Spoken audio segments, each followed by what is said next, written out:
Before today's show officially begins, I have a very important announcement. And that is, we've got coffee, we've got coffee, we've got lots and lots of coffee.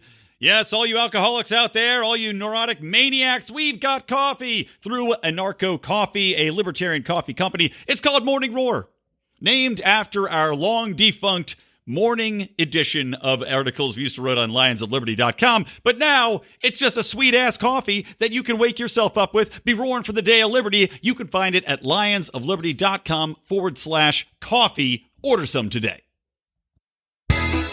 Welcome to Electric Libertyland, here on the Lions of Liberty podcast, your weekly shot of culture, comedy, and liberty with your host, Brian McWilliams. What's up, fools and foolettes? I don't want to leave the women up there hanging. God forbid. I know you guys need to get your due. I'm just picking a spider web off my microphone. Some spider has literally woven a web around my microphone, which I guess means that I need to be doing more podcasting, right? I can hear you dickheads saying that into your earbuds, into your iPhone, into your car speaker, Bluetooth, as I am saying this. I know what you're saying out there. I'm smarter than you. Don't forget that. But, I mean, the spider might have a good point. But who knows? Maybe the spider's got a fucking incredible podcast that he's rolling out there. You know, Into the Spider-Verse, from a spider, what's not to love? It's the one thing they didn't really get into, that movie. Wait, did they? I don't remember. There were a lot of spider creatures going all around there. Anyway, welcome to Electric Libertyland, part of the Lions of Liberty podcast. I'm your host, Brian McWilliams, and this is episode number 124, meaning you can find all of the show notes at lionsofliberty.com/ELL124. And if you're listening to that Spiders podcast, I think it's something like spiderass.com/episode number 1. I haven't seen him use the microphone before, but I got to presume this was the first foray that he or she has made into the space. Now then, got a lot of topics to go into today. I am going to be welcoming in my buddy Marc Clair, of course, from Monday's show, the flagship Lions of Liberty podcast. And we're going to be talking about an event we went to last night for Tulsi Gabbard, which was held here in Los Angeles. She has been getting a lot of attention, rightly or wrongly, from libertarians. I just in our Lions of Liberty forum, and actually within the Lions of Liberty Pride for our subscribers through Patreon, which we have a special closed group just for you special folks out there. But I've seen a couple different arguments, people slamming libertarians for supporting Tulsi Gabbard. Meanwhile, I'm like, look, guys, we're allowed to go to events. We're allowed to take in alternatives. We're allowed to see what people have to say and provide counter questions, which I did have a chance to ask a counter question at last night's event. But anyway, I'll get into that with Mark a little bit later in the show. He is recording a Conspiracy Corner right now with Rico and Howie, I believe. I'm not sure who else is on that. So that's going to be, again, for our Pride, our Patreon members to get that bonus content. I think they're, I don't even know what the hell they're talking about. Dig Bigfoot raped the Loch Ness Monster. Is that why we're seeing so many hairy eels? Questions, guys. So many questions. But anyway, got a lot of shit to go through until I get to that point on today's program. So, first things first. This just came out. Alyssa Milano, who of course is just a liberal loony, or actually I can't even say liberal. I no longer will I use the term liberal. A leftist loony, a progressive lunatic who is consistently on the far fringes fighting for progressive talking points, has come out and said that she now thinks that women should go on a sex strike until they get, quote unquote, control of their bodies and reproductive rights. So full autonomy over their bodies. Now, of course, as a libertarian, I do believe that a woman should have full autonomy over what she does with her body. But this is one of those things which aggravates me seeing her posturing for several different reasons. So let me just count the ways real quick here at the top of the show. Number one, this is not like some sort of feminist maneuver, which is really powerful, or making a grand statement about, womanhood. This is just like, okay, I was reading this article from Kat Timpf, and I agree with her. I don't agree with her on a lot of things, but I agree with her in this respect, that I was thinking the same things, is that you're using sex as like a bargaining chip, as though it's just this tool for which, if anything, feminists should be trying to buck the trend of like, oh, well, women just use sex as a tool to get back at men or get things from men, i.e., instead of using it as something where we're women who are in control of our bodies, we enjoy having sex like anybody else. And I saw a very funny Twitter joke about that. A guy saying that some woman is arguing that, something about women having sex for the joy of it. And he's like, madam, I have never known a straight woman to have sex for the sheer joy of it. Pretty funny. But by her saying, okay, we need to restrict men's access to our vaginas, no more sex until we get this, you're basically saying that women are just using sex as a tool. And thus, if you're just using it as a tool, it really debases the value of that. It debases your value as a person that has emotions and needs and wants and can fulfill those needs and wants as you might want to. And it should not be dictated by Alyssa Milano. Oh, by the way, corrections and retractions from last episode. You know me, I just start going off.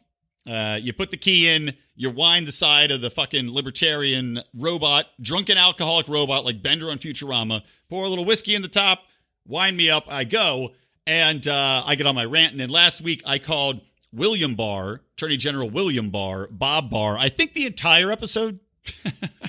Because I'd been so used to saying Bob Barr's name all these years, the former representative. I can't remember what state he was from. He's a fucking asshole, though.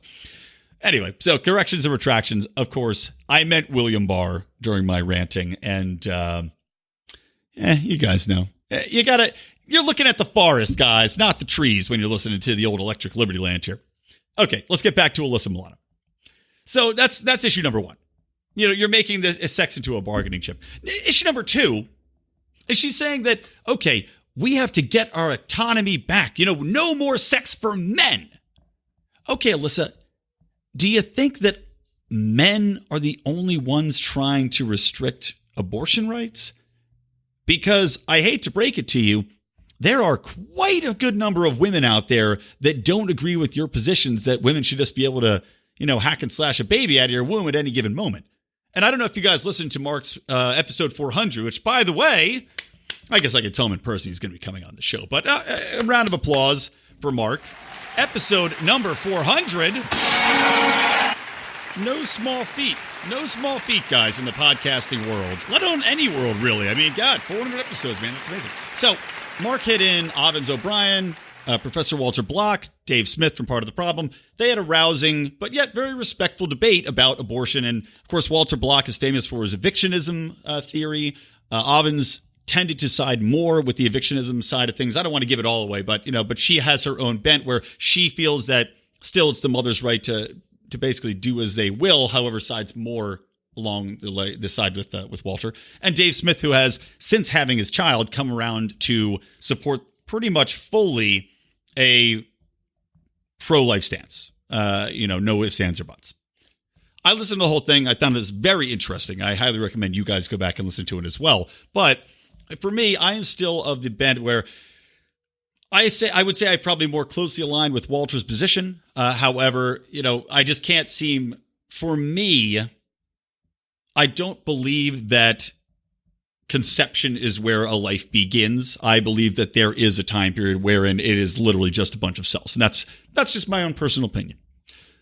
Anyway, so when I hear Alyssa Milano talking about, how women need to take back their autonomy over their bodies and should be able to abort this baby whenever they please. And of course, this is in response to the heartbeat bill, which had passed in Georgia. And you're seeing a lot of Hollywood studios pull out their support because Georgia has offered immense tax incentives, something like, up to like 30% tax incentives for people to go there to film their projects, their TV, their films. If you look at almost every TV show that's filming right now, at the end of it, you see made in Georgia. So a lot of people are fighting back and saying, well, we're progressive Hollywood. We're not going to support a state that I love it. Look, this is the free market effectively saying, look, we're not going to support you economically for doing something that we don't like. Now, granted, we're seeing people literally outlaw the ability to do that in regards to Israel. So I love the hypocrisy of it because, 90% of the people that support this kind of stuff would probably also support anti-Israel boycotting and that kind of legislation that's been passed in different states. But anyway, you're seeing these people say, okay, this is how we're going to respond to it. We're going to pull our support.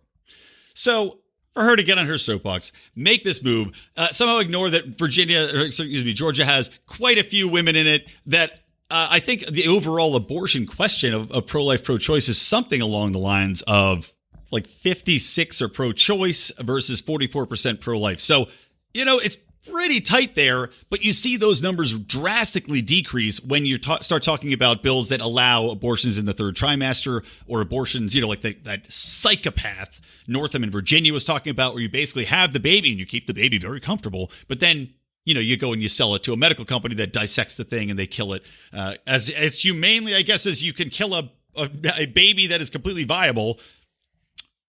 Anywho, long story short, Alyssa Milano is an asshole, and this whole sex trade thing is just utterly ridiculous. And also, let's not forget, Alyssa Milano, very attractive girl. She probably has a lot of suitors coming after her to have sex. What about the donkey women? I mean, these women, they probably have got principles. They might want to stand up for the principle of autonomy and saying I can have an abortion as late as I want to have an abortion. But hey, the donkey women out there may need to get some sweet, sweet loving. So do you think about them, Alyssa Milano? You and your beauty privilege? Okay, let's move on to the next topic. And that topic will be a truncated edition of the very popular Bar Talk. Cliff, explanation, please. Now, how do you know he has one? $5 says he does, 10 says it's a doozy. Maybe it's severe talking, Marge, but you got a butt that won't quit. They got these big chewy pretzels here that are all you guys with the beer. $5? Get out of here.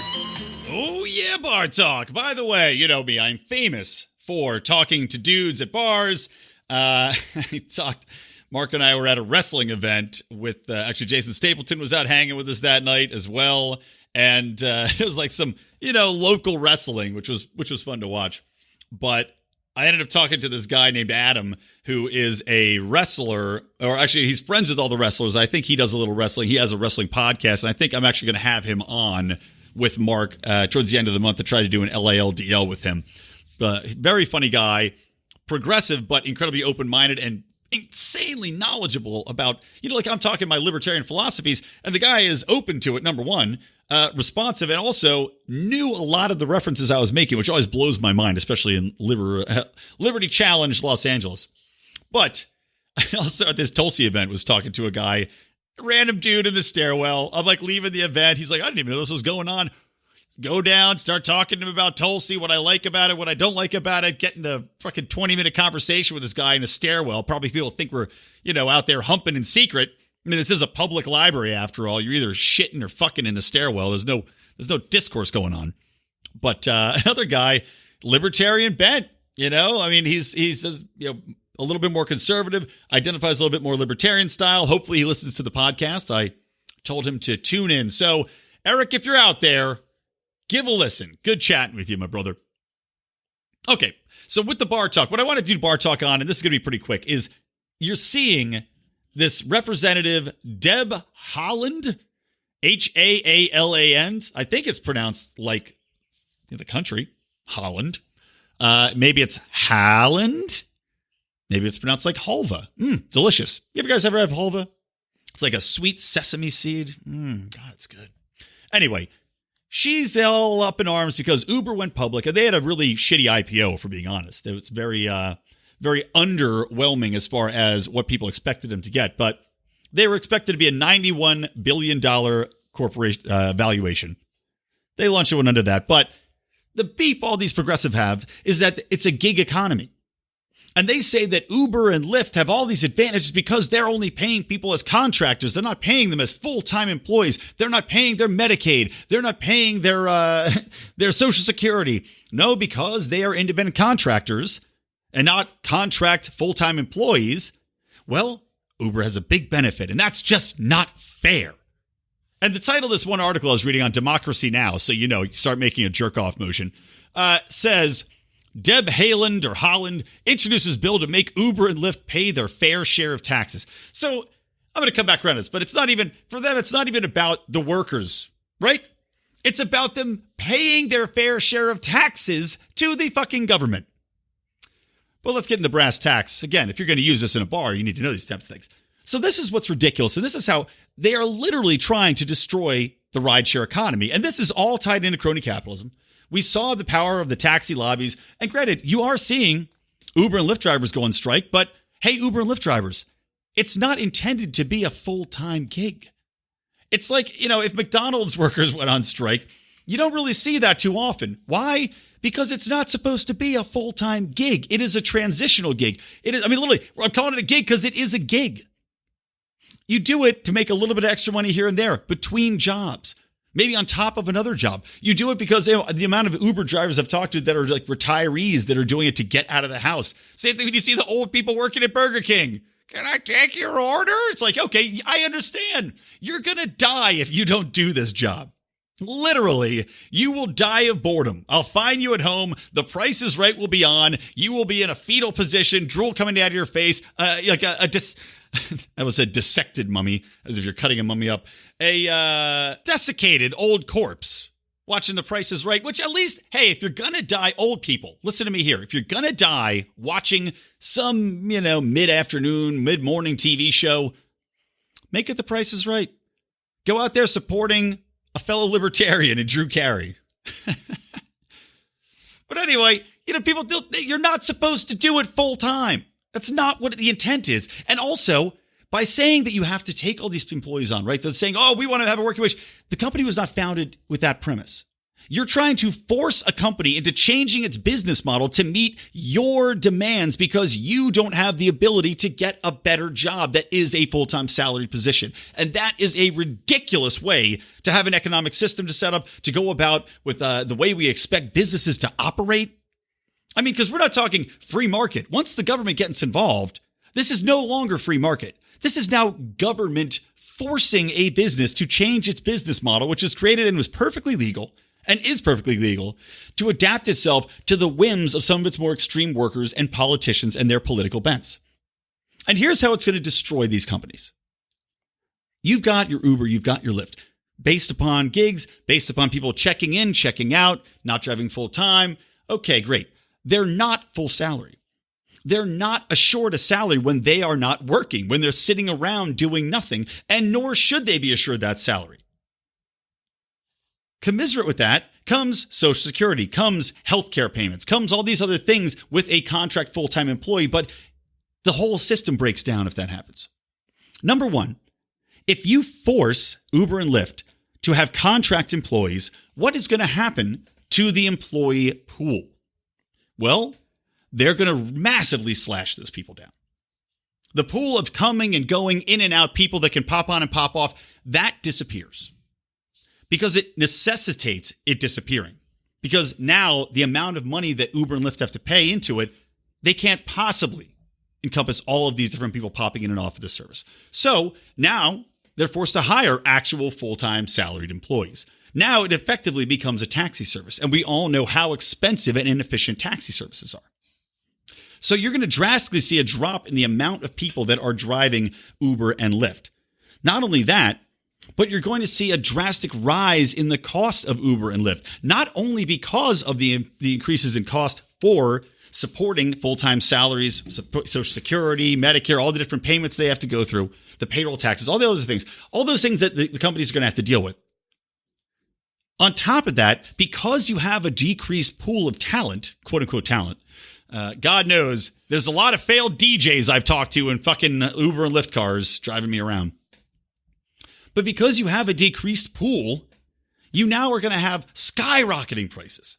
And in fact, the end result may be that they're going to price this to the point where it is more expensive than a taxi. Because you have decreased supply of labor, increased costs, and now you don't have the economy of scale that you can charge people where it's easy to hop into a car and have a $3 ride, 4 blocks or whatever it may be. Now, because you have full-time, you have reduced supply. Now, guess what? Surging all the time. Remember surge pricing, which happened when there was an increased demand? When you have a shortage of labor, you have a consistent supply problem. You have now a surging issue, nonstop, 24 hours a day. This is the death of rideshare companies. This is the death of something that we have come to love, and also unintended consequences, as always.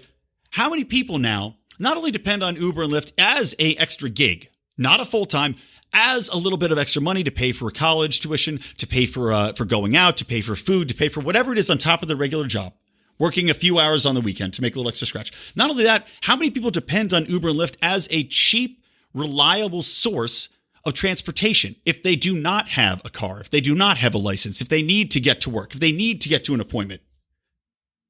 It's a lot of people. I know a great amount of people, just personally, who have told me, well, yeah, I just take Uber and Lyft now.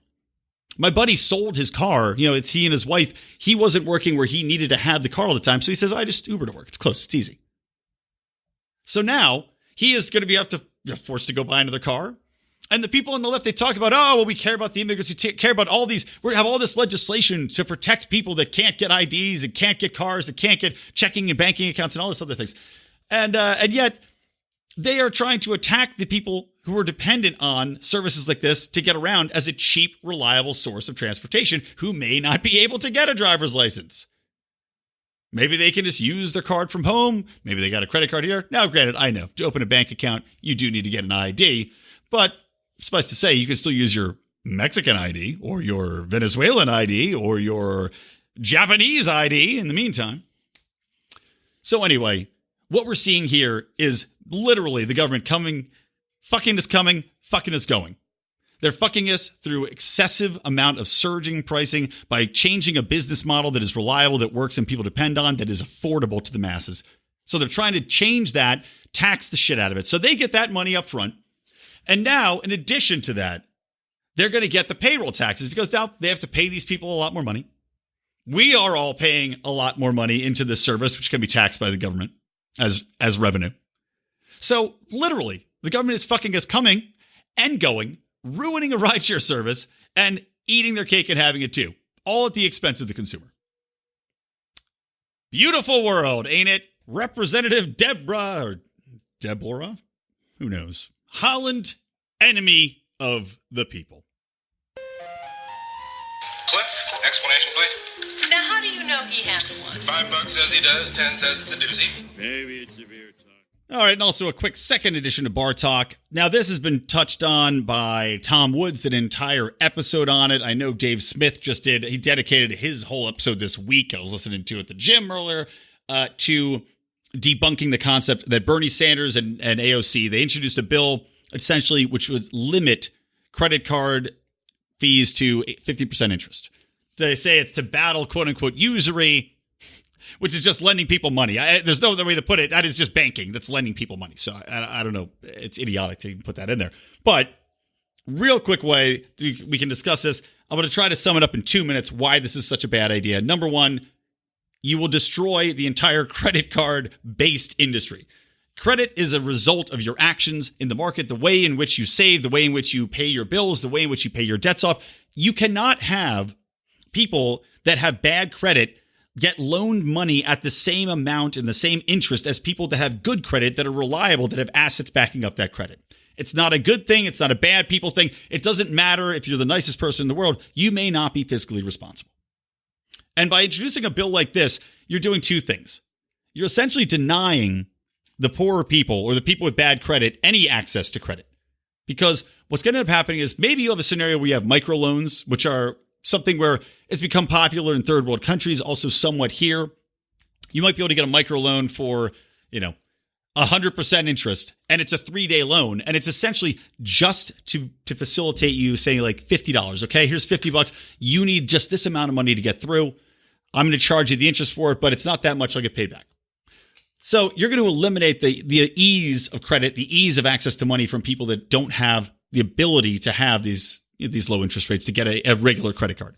Number two, they say they're targeting these predatory lenders, right? The payday lenders that give you money up front on your check. Like, let's say you don't have time to wait for your check to cash, or you don't have a bank account and it'll take 2 weeks to get this thing to cash. So they say, okay, I'm going to give you money right now, immediately, or I'm going to lend you money right now, immediately, but I might have to charge you 400% interest. The reason that they do that, the reason people take those on isn't because it's a regular thing.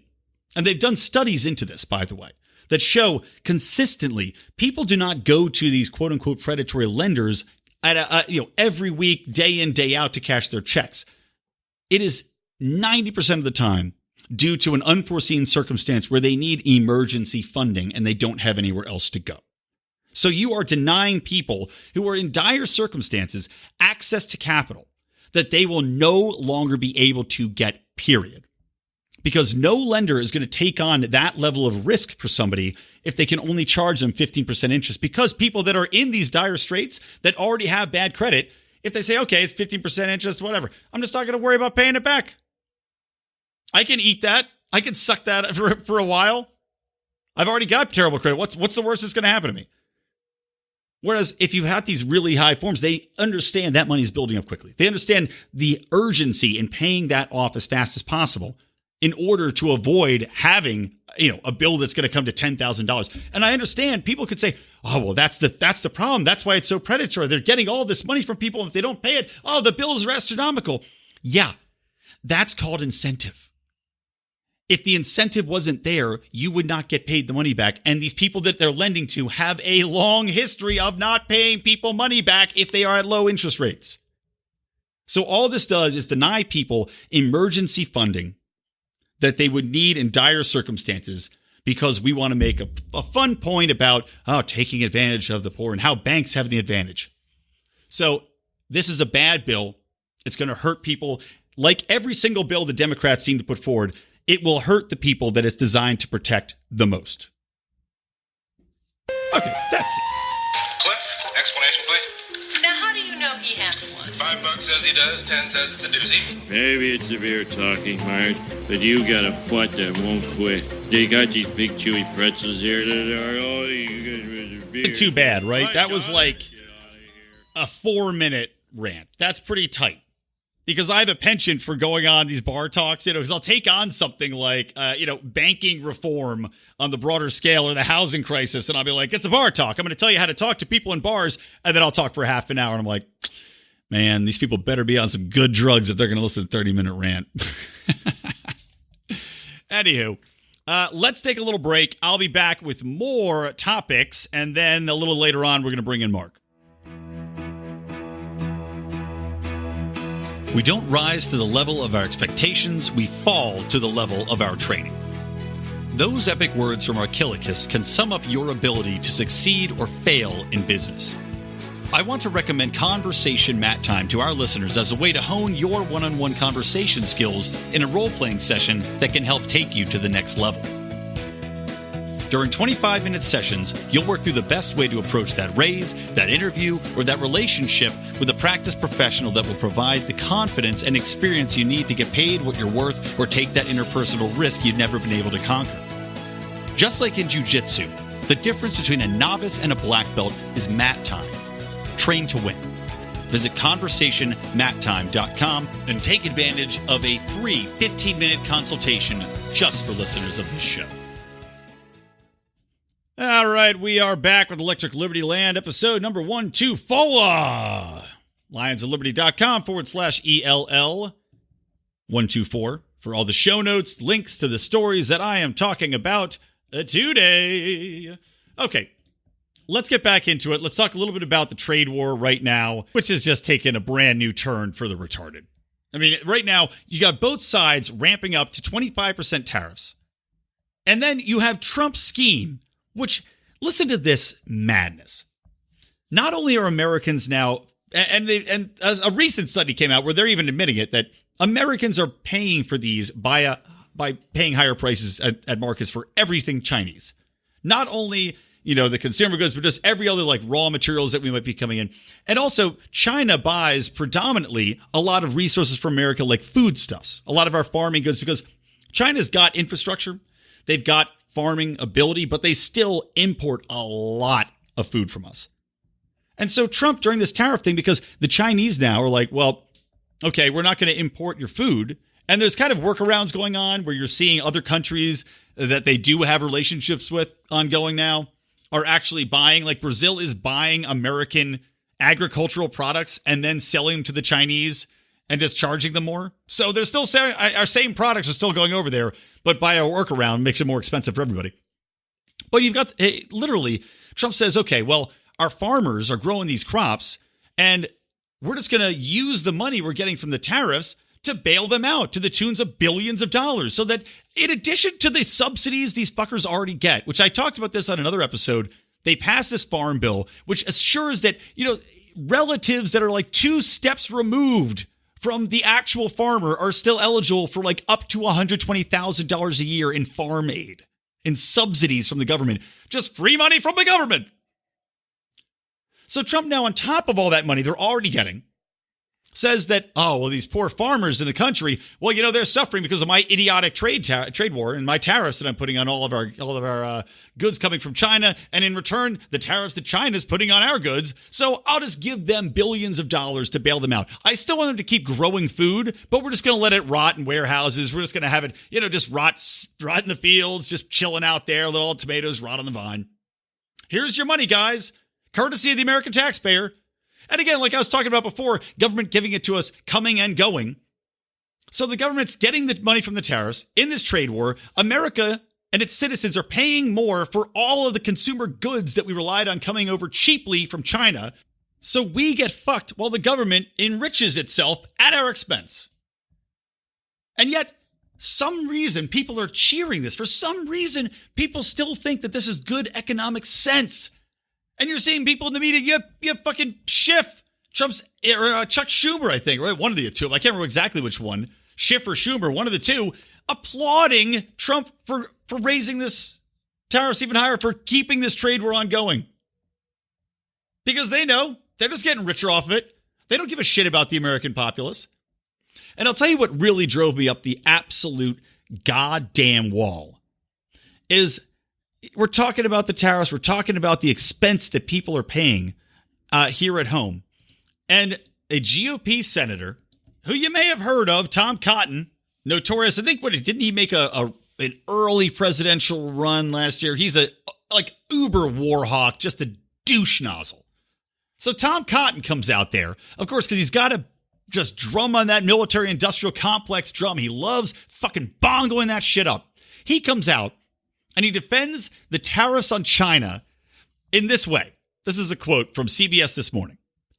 There will be some sacrifices on the part of Americans, I grant you that. But I would also say that sacrifice is pretty minimal compared to the sacrifices our soldiers make overseas, that our fallen heroes who are laid to rest in Arlington make. Gayle King called him out, saying you can't compare the sacrifices. Yes, I'll agree with you, Gayle King, in this instance.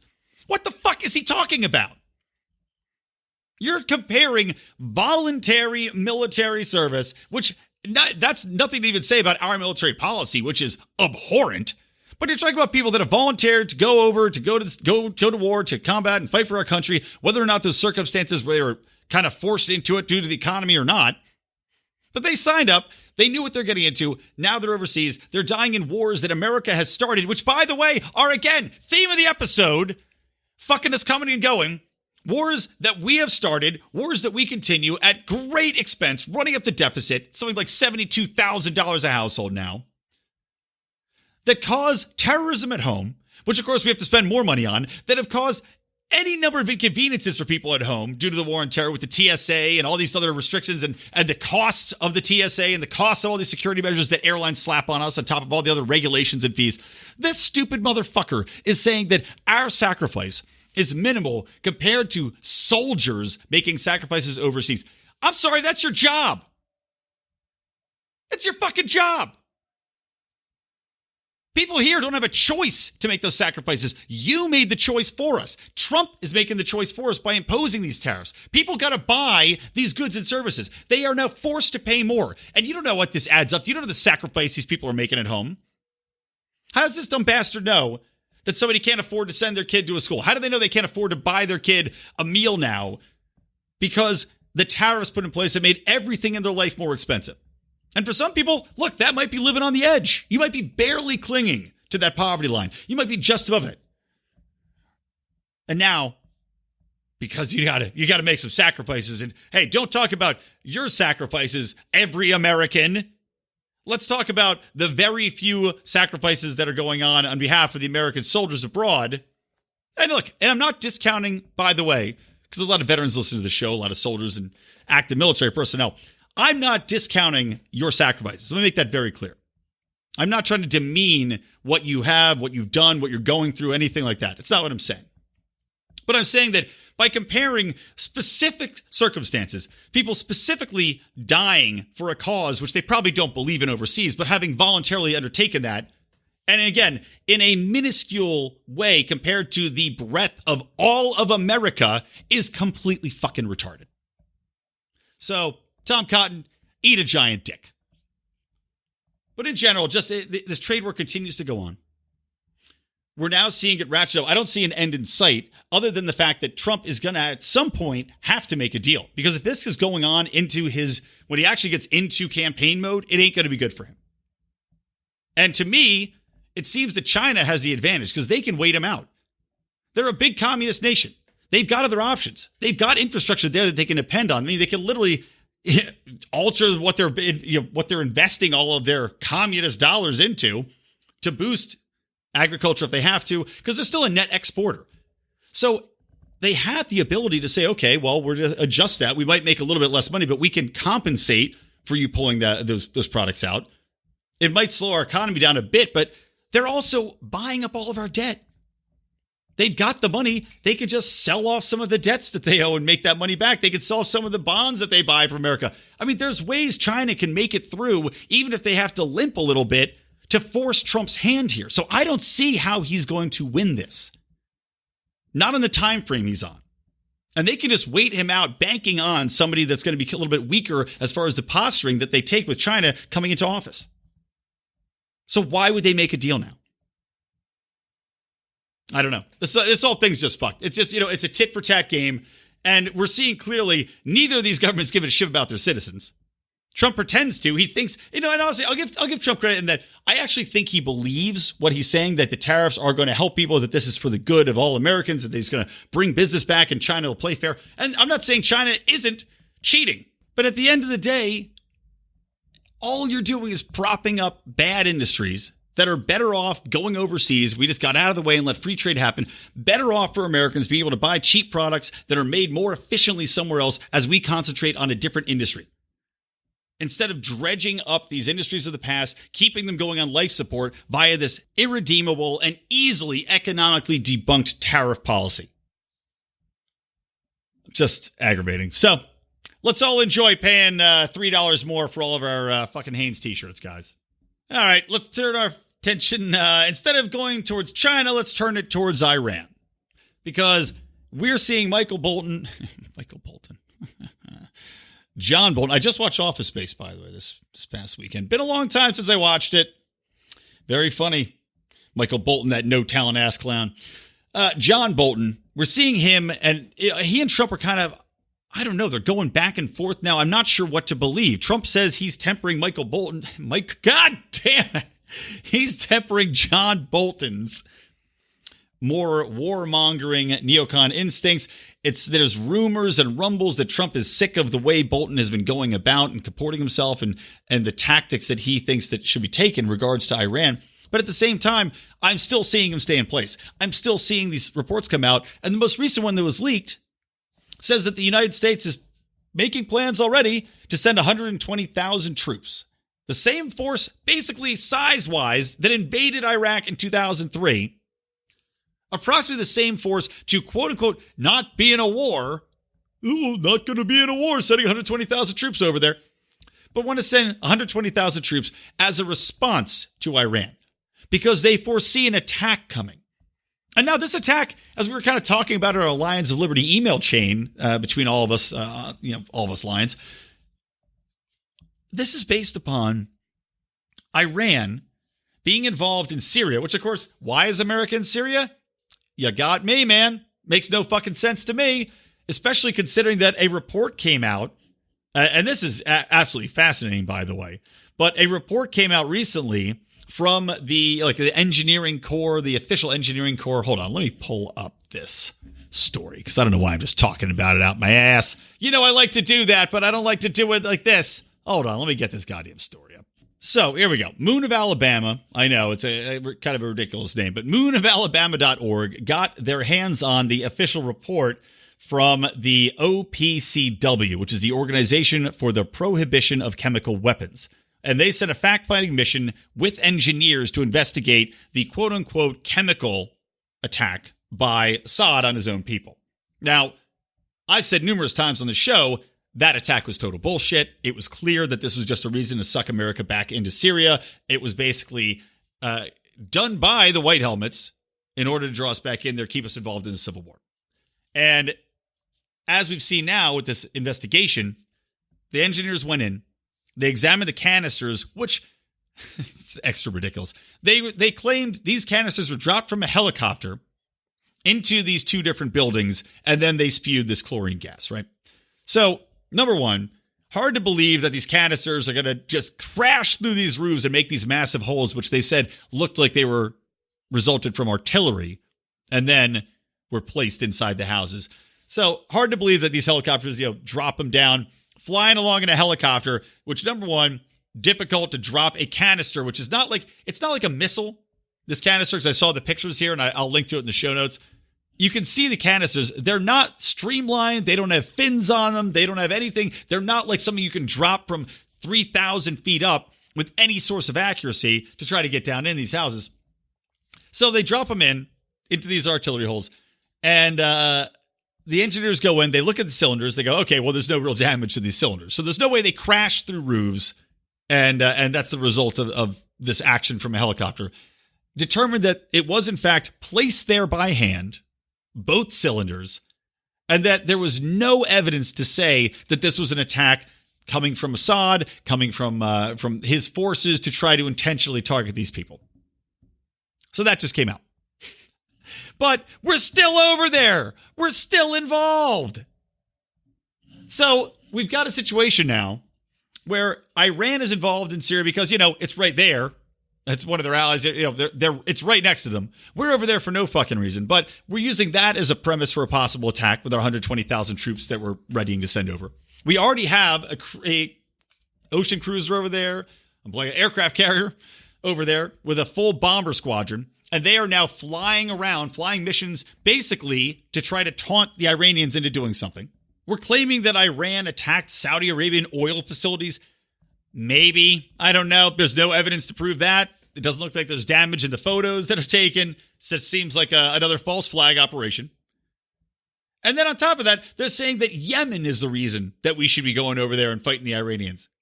Because they're responsible for for these rebels and they're fighting back and they're arming the rebels that are fighting against the Saudi Arabians who are just massacring people.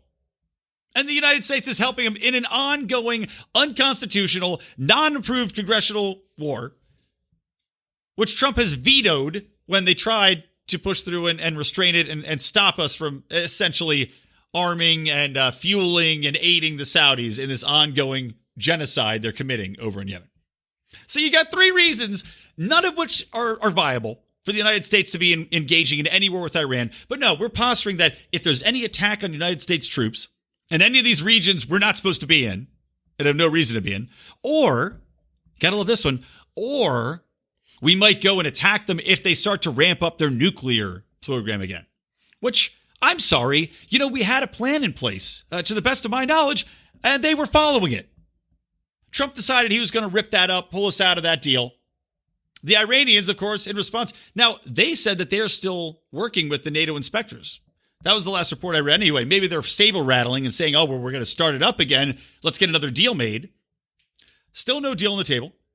But we had one. They weren't creating nuclear weapons anymore. The nuclear weapons that we've been promised are coming for the past 30 fucking years still haven't manifested themselves. So we're using that as an excuse.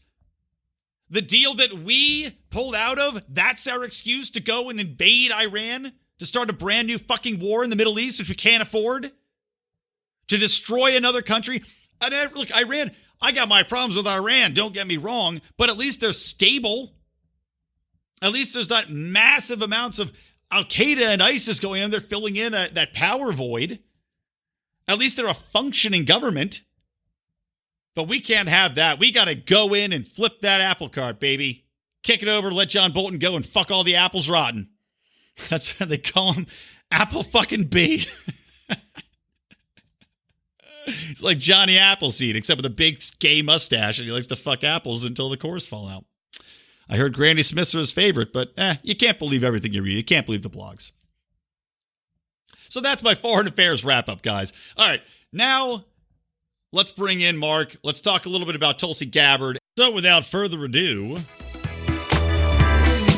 Hello there. That was weird. It tried to, it thought I was the meeting host and wanted me to be the host. That's odd. Well, you're not the host. Not on this show. Not. Bullshit. Not here, motherfucker. I don't think I've ever been on this show, except for LALDL. Yeah, true. Probably. History in the making. Yeah, or you're overexposed. Well, maybe I'll have you on officially sometime. Was this unofficial? This is unofficial. This is unofficial. Oh, okay. All right. I had... Did you already record your... I already did a whole schmageggy. So let's talk Tulsi. This is all going in. And I might even put this video to the Pride since they need more video of people talking into microphones, looking at cameras. Yeah. Maybe I'll go shirtless. Should I go shirtless? Nah. I had no shirt on. I put on a shirt just for you. Well, I have no pants on, so what a pair we are. True fact. I'm trying to get this camera a little. There we go. Now it's camera friendly. Anyway. Like you just levitated upwards. This is why you need to put the video in the Pride. I'll send it to him. I was just reading Jason Birdsell's post about listening to ELL with his windows down and a mother and her 2 children being completely scarred for life. But as I said, future libertarians, those kids, I bet I convert them. It only takes a touch. I'm like black, Black Widow venom. You just need a tiny touch of me and it spreads throughout your veins. Anyway, let's talk Tulsi. I already went through a bunch of the other shit I was talking about this show. So what are your thoughts? Because we saw that Roger Paxton, our friend over at the Lava Flow, is losing his goddamn mind over people supporting or even considering Tulsi Gabbard. And then there were some other posts. Somebody else posted another article from the Libertarian Republic, I think, saying, don't support Tulsi. Meanwhile, we went to the event last night, and I don't know, what did you think?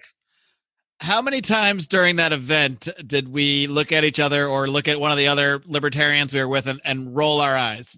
Oh, at least I'd say 50%. It was like every other. I would say 70 to 80% for me. So the idea that we're just there to quote unquote support Tulsi Gabbard is just silly. I don't want to knock Roger. I want to promote Roger because I love his show, and he's going to have a whole episode of the Lava Flow podcast where he lays out his argument. I haven't heard that yet. I think it'll probably be released soon. So I know he was recording it around the same day as we're doing this. So bunch of libertarian slaves living in their basements think they see an attractive woman and want to support her as a libertarian. How did you get that clip of? How did you get that preview clip of Roger's show? Forthcoming on the Lava Flow. Please do check out the Lava Flow podcast and listen to Roger's take. As I said, he's our friend. I'm looking forward to seeing him at PorkFest. If Roger now. Again, neither of us have heard his episode yet. We were just talking about this in our private Facebook group for Lions of Liberty Pride members. So if you want to be in that conversation, I'm just a born plugger. So go over to patreon.com/Lions of Liberty. Check it out. $5 a month gets you into the private Facebook group where you get to see Roger getting upset about things. But but in all seriousness, if libertarians were out there saying Tulsi Gabbard is a libertarian and a great libertarian and should be supported as a libertarian, I would completely agree that that's ridiculous, right, and should not be done in any way, shape, or form. I think a lot of it depends on how you view politics. And I know Roger's very anti-politics, political action, maybe not fully, but, for the most part, he has shunned that sort of side of things, which is perfectly fine. And, I think a perfectly reasonable approach to take that in your own way. But not everybody sees things the same way. And this is part of the conversation. Even Murray Rothbard got into the weeds on everything. He endorsed Pat Buchanan, and then he endorsed progressives. He joined a socialist party because to him, he was always willing to go with the most anti-war candidate because to him, that was the most important issue. And I was talking to a friend of ours who, Jamie, today, just because he asked me how the event was. And I said, oh, yeah, she was good on this and that. And he said, will you vote for her? I said, oh, no. And because not only just because I disagree with many of her views and policies, but for me, it's more, we live in California. Why on earth would I vote for a Democrat or a Republican? Right, exactly. There's no point. That's a wasted vote, is thinking your vote matters in California.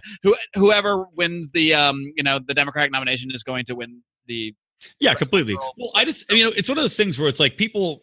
Right now, there's not a candidate that's really steadfastly anti-war like she is. I mean, Bernie Sanders kind of, but he's distracted with all his other bullshit plans and his socialist dreams. So, and Bernie's weak on it. I mean, he is, like you said, and he did bring forward the resolution that Trump vetoed to end the involvement in Yemen. I'll give him credit for that for sure.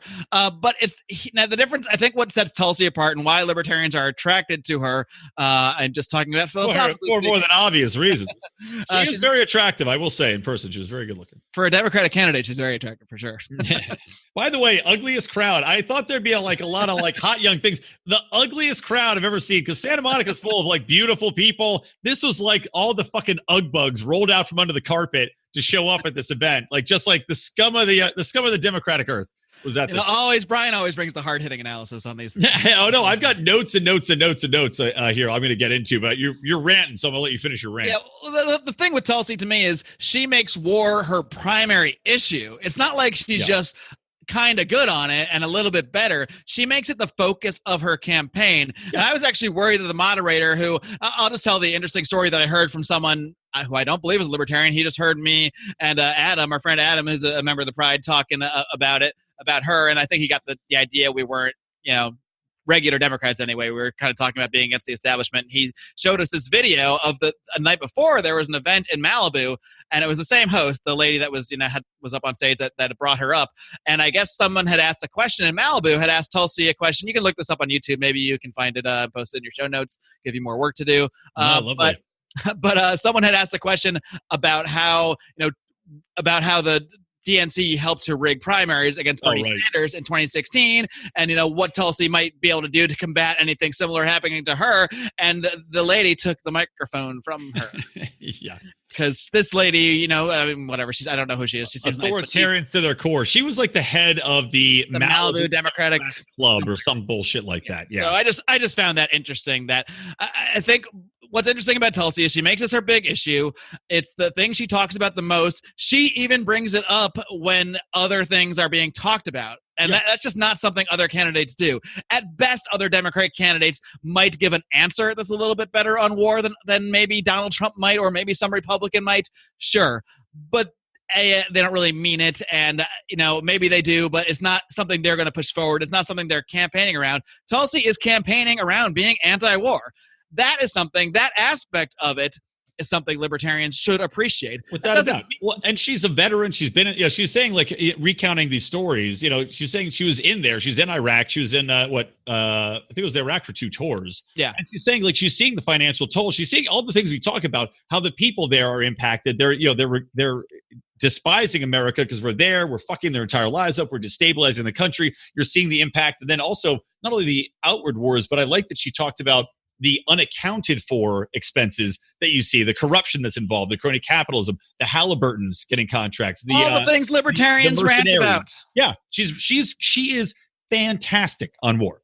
Now, on the flip side, she is atrocious. At one point, here was one of the rolling our eyes thing. I remember you and I were laughing about this. She went out and she was saying that the U.S. is not growing quote unquote healthy food enough to feed people, and it's like.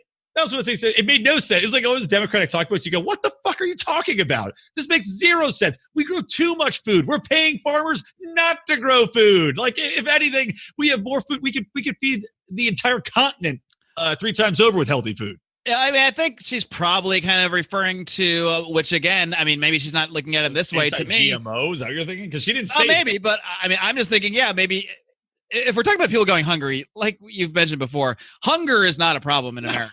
It's really not. Obesity is a problem in America. Obesity is a problem in America. Eating poor food and making poor food choices might be a problem. Yeah. But a lot of that is because the government subsidizes the damn corn industry. Yep. And, it's just a chain of events that leads to, policies where bad food is supported more, and then you see more of it. But in reality, the free market is producing much healthier options than ever before. You have the Impossible Burger. There's no law that created the Impossible Burger. That came from people wanting to eat less meat, and that happened in a cultural way. For various reasons, some of which I might agree with, some of which I might not. But the point is, the desires of people are currently, as we speak, being expressed in the market in places where it's allowed. So all you really got to stop to do is stop subsidizing the bad things, and things will work itself out. But that was a weird side tangent. It was odd. Well, I'll tell you some of the other things. So she's good on drug legalization. That was good. She put it in the state's hands, how to handle cannabis. She wants to help people get out of jail that are violent or the non-violent offenders. That was great. A couple of things that, again, the shittier things. Saying that housing is a human right was aggravating. She said that after, I think, so I had an opportunity to ask a question. And as you saw, Tulsi locked eyes with me because I actually saw her when she first asked. There was only time for 3 questions, of course, but when she first asked, you put your hand up. I saw her locking eyes with you right away. Right away. And then she asked, she went to some guy in front of me who asked a good question about Israel and Palestine. And what'd she say on that? He asked her a question saying, how would you handle it? And she, to her credit, did not back down from criticizing Israel and attacking Trump benefiting Bibi Netanyahu, who's just like, at this point, he's a fucking war criminal. It's like, so I like that she attacked that. Without stating it as cleanly as a libertarian would, she was basically saying we shouldn't take sides in this. Exactly. We shouldn't be trying to, favor somebody or the other. And she didn't really go into much depth, about her role after that. But yeah, exactly. So she was great on that. And then I asked a question, and I made the mistake of being a little too long-winded. So I asked a question. No, never. Can you imagine such a thing? But I got up there. I asked her about, her position on Syria, which is get us out of Syria. Great. Her position on the presidential executive powers, which she had a great answer on. And I didn't realize that she put forth a bill, which would basically, I have to look up the exact sort of, but it was to impeach the president if he tried to start a war without congressional approval, which I thought was fantastic. But then at the end, I said, how do you jive basically your Syria, your support for the war on God damn, I can't talk. Your support for the war on terror versus saying, let's get out of these foreign entanglements, because those two things are at odds. And she answered the first two and she didn't get to that aspect of the question. And I should have just asked that specific thing in that specific way. And I'm pissed at myself for doing it.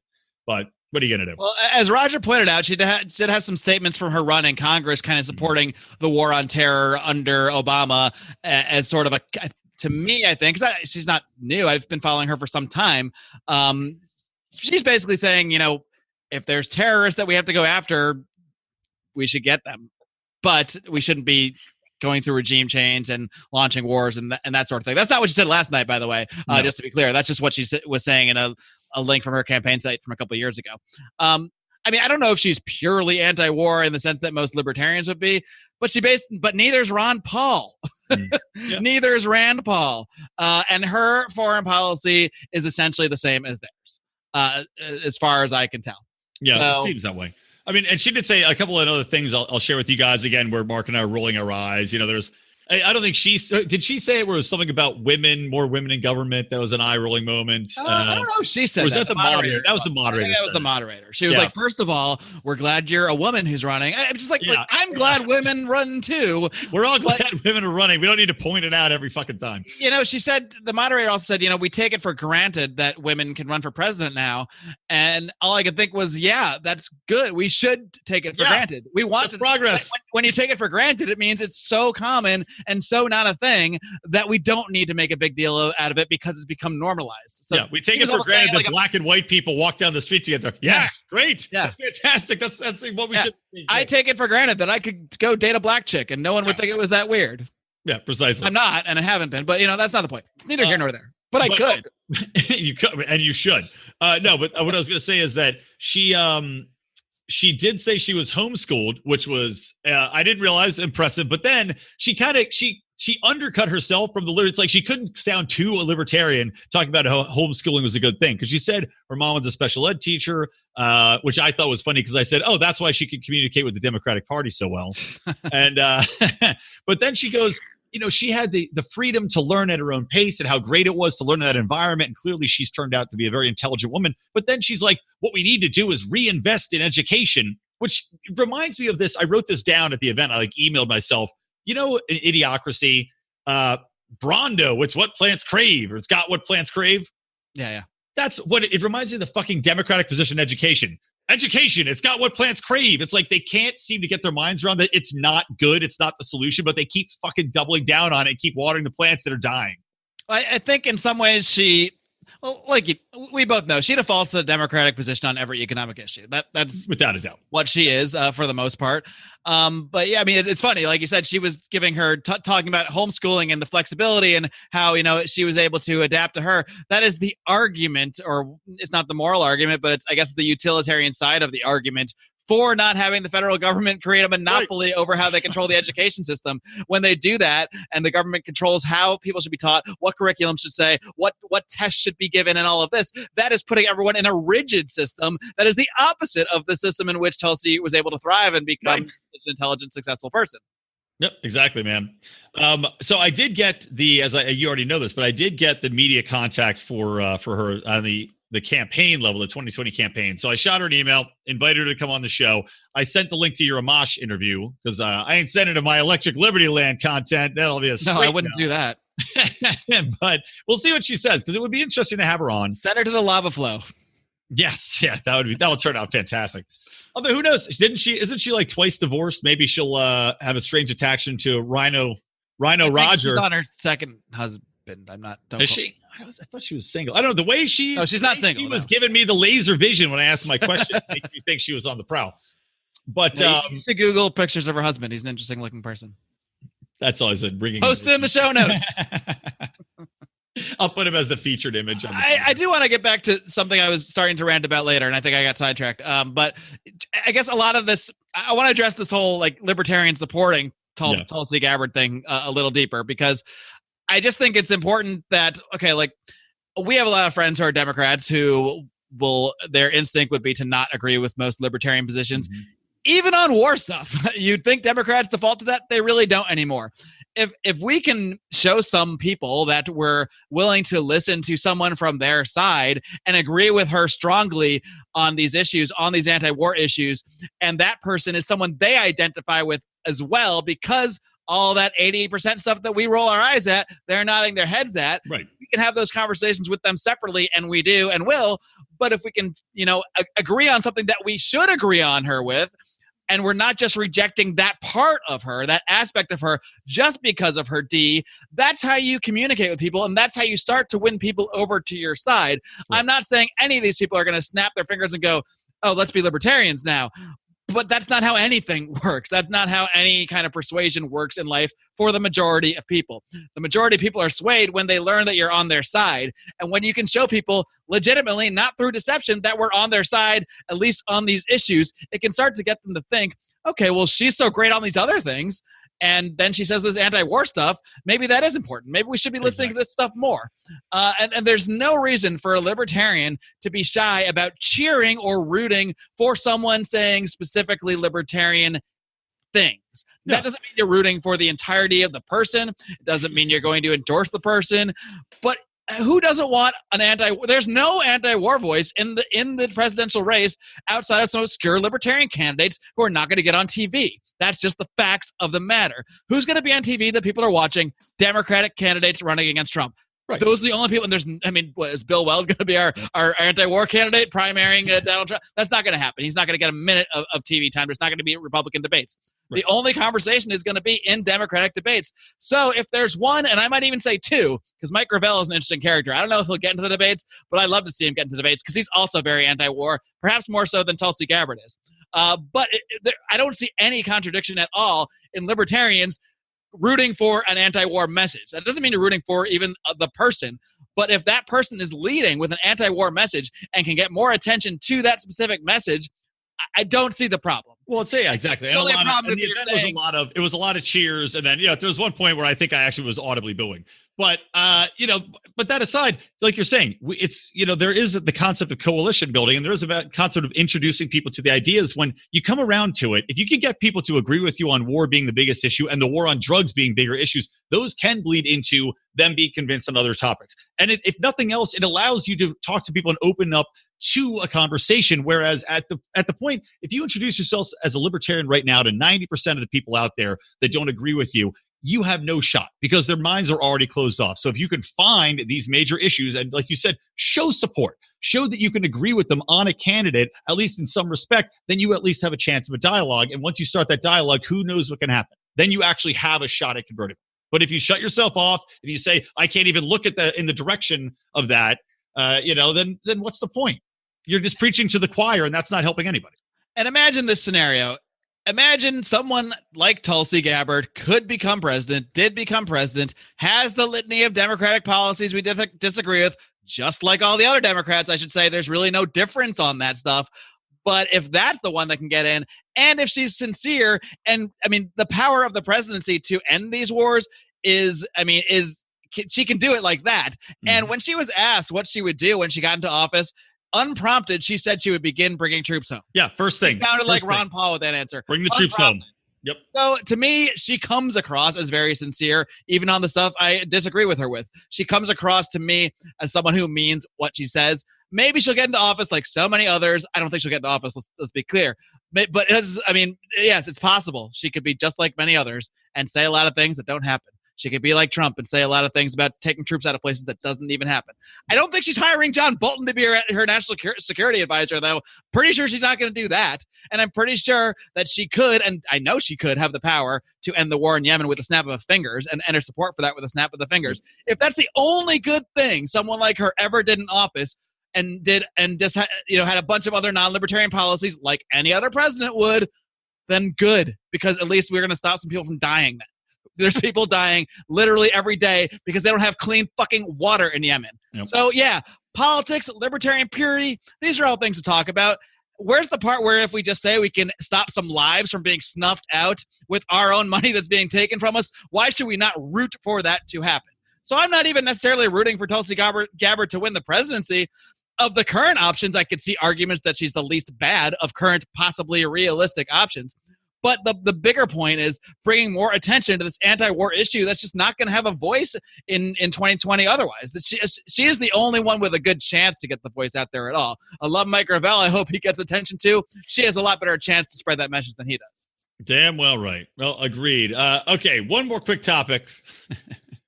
I'm going to give a shout out. I know you want to make this quick, and so do I, but we'll do 5 minutes. You've got me sucked in now. I know. 5 minutes on this because it was an interesting question raised by Ben Pangi. Pangi or Pangi? I never know how to say it. You know what? I've asked him 6 times, and every time I forget which way he said it was. I think it's Pangi. That freaking hippie. Great supporter of the show. Yeah, big supporter of the show. Love you, Ben. So he posted, though, about the Monsanto decision, which just came out. And this is like the second one, this massive award. They awarded these two people, I think it's a couple, who both have cancer, $2 billion. And this is, it's a federal jury, this courtroom, but it's still based upon a lack of concrete evidence. Based on one report that I could find that said that it's a probable cause, this glucophosphate or whatever it is, that it's a probable carcinogen, but there's no actual evidence. There's nothing to actually statistically link it. So he asked, is this a free market response? And I have my own take on it, but did you look into it at all? Like, do you have a thought on this?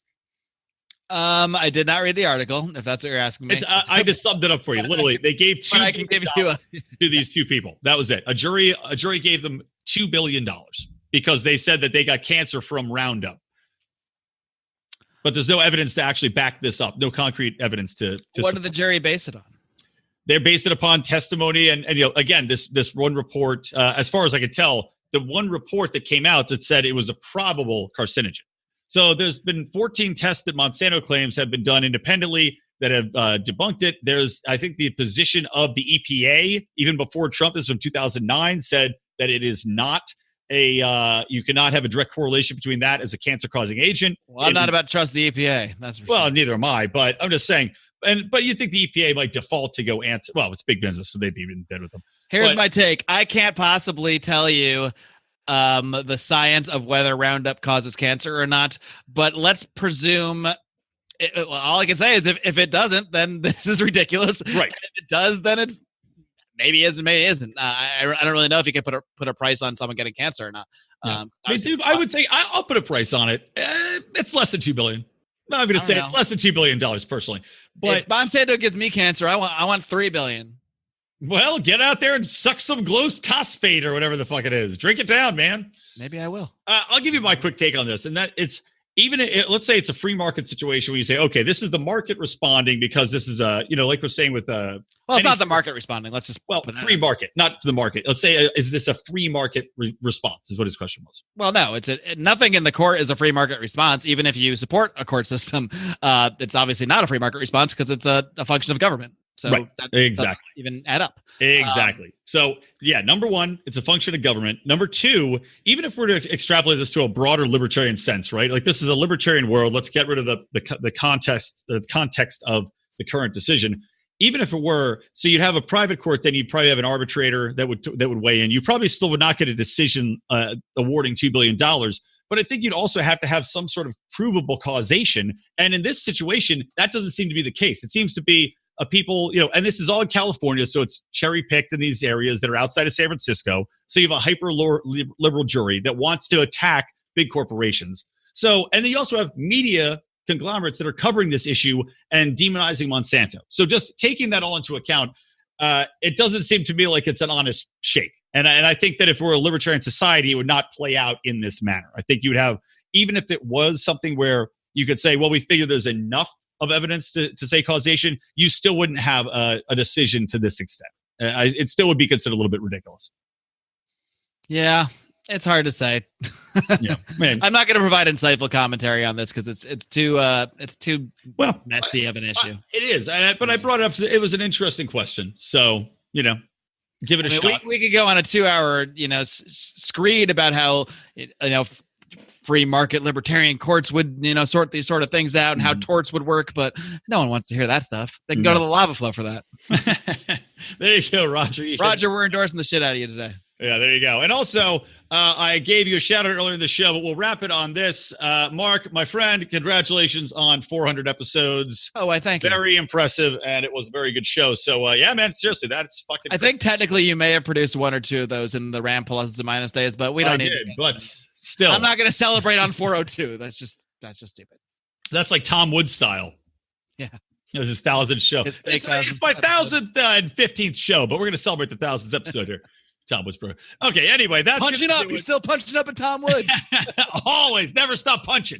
One of these days he's going to strike back. I hope. I want to. Careful, Dark Tom Woods might delete this podcast if we're not careful. Dark Tom Woods is all of us, man. He's Dark Tom Woods is us after you record a podcast and you're like lying in bed before it airs, just thinking of something that pops in your head that you fucked up, and you go, God damn it! I'm not going to get out of bed at 4 a.m. to fix it. But man, I'm pissed off about it. I wish this episode was deleted. That's Dark Tom Woods. A little bit of Dark Tom Woods lives inside every libertarian podcaster. 100%. So anyway, so that's, of course, Mark. Listen to Mark on Mondays, his shows with in-depth interviews with leaders of the Liberty Movement. I am here Wednesdays. And, of course, John Odie Odermatt with Felony Fridays. A lot of attention for his last interview with, blanking on his name, not Sneddon. John Sneddon, I believe. Is it Sneddon? Okay, I was right. So it is Sneddon. Former NCIS investigator that did a federal investigation into the Sandusky trial and accusations there. Fascinating stuff. But, guys, we're the OG Libertarian Variety Show. We're kicking it here, kicking it real, keeping it hot and sweet and wet for you. Ooh, I don't know about all those, but Tulsi Gabbard style. You get the point. Yes. So anyway, that's it. From Mark, I'll say goodbye to you. Say goodbye to the people. Bye, people. Bye, people. From me, Brian McWilliams, from the Lions of Liberty and from Electric Libertyland, always stay plugged into Liberty. Boogity, boogity, boo.